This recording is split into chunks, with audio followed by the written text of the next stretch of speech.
Affaire KOCC Barma, l'enquête met formellement en cause El Hadj Babacar Dioum. Les preuves réunies par les enquêteurs sont sans appel et ne souffrent d'aucun doute.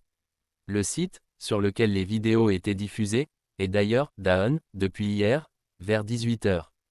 Libération a révélé hier l'arrestation de El Hadj Babacar Dioum soupçonné par la DSC d'être le fameux KOCC Barma, traqué depuis 2018.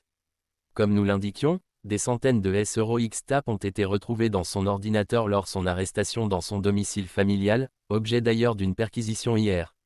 Le mis en cause, a de l'informatique, reconnaît la détention des vidéos en cause, mais tente de faire croire qu'il ne serait pas KOCC Barma. Pour les enquêteurs, c'est plus qu'une certitude, il s'agit bien de lui et des preuves techniques l'attestent formellement. Dans cette affaire, les enquêteurs de la DSC sont entrés par la grande porte. Contrairement aux coups avortés dans NLE passé, les policiers ont d'abord réuni des éléments hier réfutables avant de mettre la main sur El Hadj Babacar Dioum.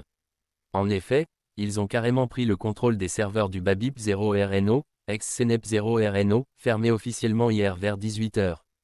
Après le contrôle du site, les policiers ont obtenu des facturations publicitaires adressées à El Hadj Babacar Dioum.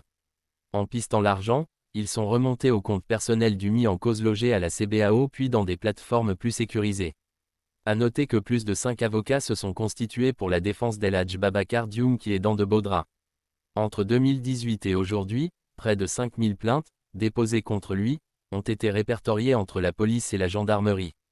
Parmi les présumées victimes de KOCC Barma, on compte toutes les catégories sociales et professionnelles, anciens ministres, journalistes, animateurs vedettes, stars de la musique, avocats, influenceurs, cadres, simples particuliers.